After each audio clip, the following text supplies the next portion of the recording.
Hello guys, welcome to my channel Wolfgang Historica. Today we're starting a new series called In the Footsteps of Joachim Peiper, and I'm gonna do this with Mike's mate, who is a Peiper expert. We are here at Lanzerath. Peiper didn't came here directly, but indirectly it is related. Why is it related? Peiper was in fact ordered by the 1st SS Panzer Corps to take this route because the German Fallschirmjäger of the 3rd Fallschirmjäger Division, das 9th Regiment, had conquered this little town on the Americans. It was Lylebuk with his INR platoon, who had an heroic stand here but was finally defeated after several attacks. And we start here about Joachim Peiper because this is in fact his first reference that he talked with the commander of the 9th Fallschirmjäger here in the little town of Lanzerath at Café Scholzen. And that is the first mention of Peiper during the offensive. So we start here today with the Battle of Lanzerath Hill, and we're gonna do that with Marcel Vazen, who is a local historian, and he will tell you all about the battle that took place here. Well, the Battle of Lanzerath Hill, as you said, took place on the first day of the Battle of the Bulge, on the 16th of December 44. As you know, in the back, in the wood, was the INR platoon from Lylebuk, hidden of course, and after the first artillery fire coming from the east, from the Germans, at 5:30 in the morning, it was maybe during 1 hour relative calm, and then suddenly the paratroopers from the 9th Regiment, 3rd Fallschirmjäger, came up the street here in Indian files, and here above 100 yards from this place here, they met a little girl, and this little girl was asked, "Where have you seen Americans?" And she showed on her way back, because she had seen Americans in the morning driving trucks and jeeps back. But Lylebuk saw this and thought she was showing on them. So she waited until the little girl was in her house, and then the battle began.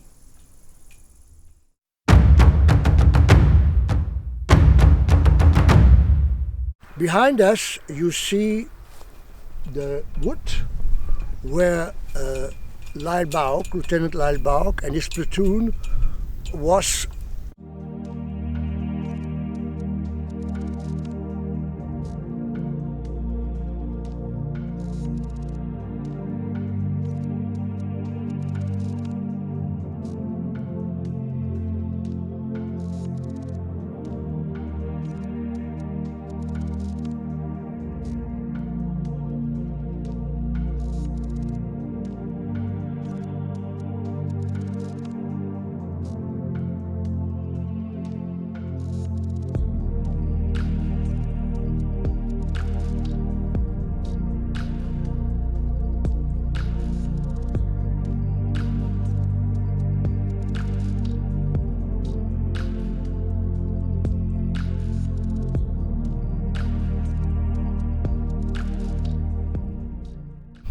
And in the morning of the 16th, the Germans came along the road here and attacked the position here. But they didn't know that the platoon was hidden just in front of the woods there.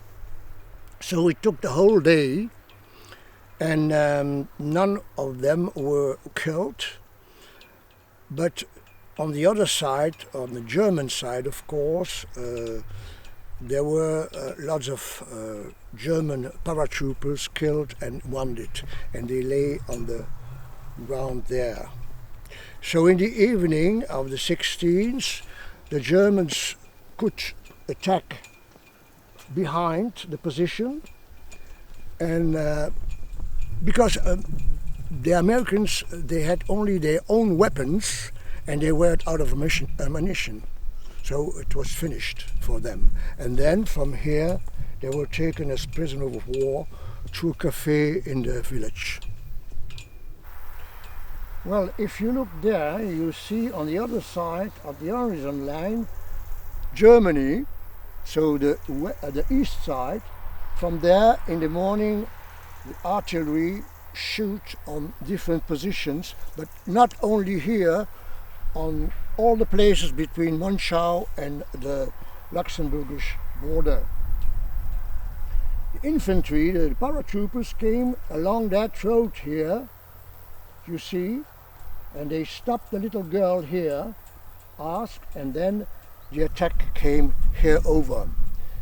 In a house we don't see from here were 3 Americans, artillery observers, an NCO, an officer and a soldier. And just before the battle began, Bauck sent a few soldiers to tell them to come and to fight from here. So they were here in this position. So now we are here in the wood where the different positions were, foxholes, and the last attack came from there. So here all around the fence you have foxholes. Of course now after 80 years nature took back her rights and it's very difficult to see them, but the last part was here and there in the front there. The GIs who were located here in their foxholes had to give up because they were out of ammunition, and it was the same for all of them who were in the front here. So the attack came from both sides and they were made prisoners of war. So here we are in the center of the village of Lanzerath, and just on the other side of the street here we have the so-called Christen House. Why? Because at that time the lady who was living there, her name was Christian. So in this house were 3 Americans, but before the beginning of the Bulge, a first lieutenant, an NCO and a radio operator. All 3 members of the field artillery observers. So they were observing from there the situation on the other side, gave the different informations back to the artillery. But in the morning of the 16th, Lyle Bauck called these men to go on Lanzerath Hill and to stay there, to be safe there.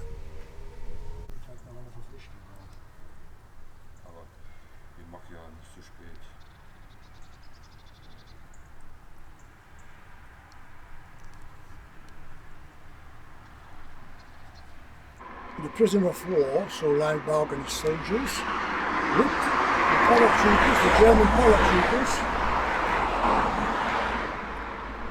spent the first night here in this room before about midnight. Peiper came here with his tanks, stopped because he saw a light, went inside, and there was a dispute between von Hoffmann, the leader of the paratroopers, and himself. Peiper was very, very angry.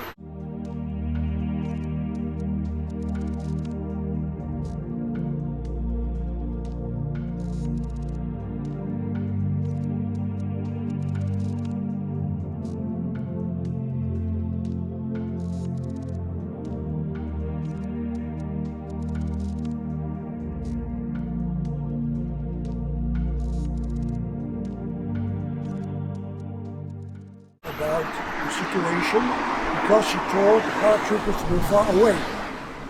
So he took from here a soldier with him to open the road direction Buchholz, Hansfeld, Büllingen and so on. what we call today the Peiper Road.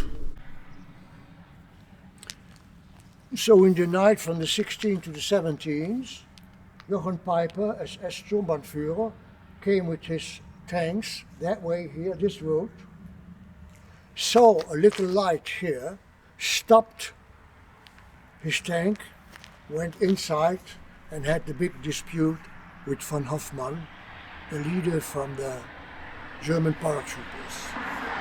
And from here, after this dispute,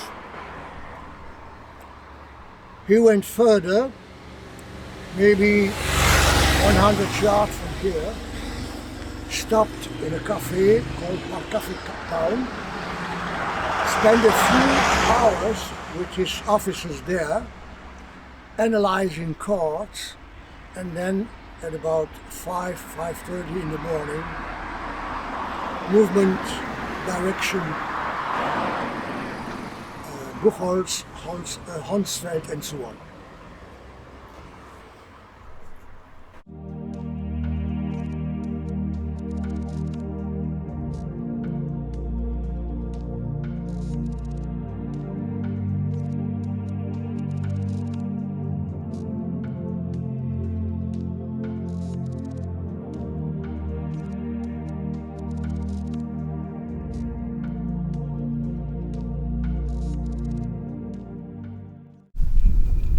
So we stand now in front of this monument, this US memorial.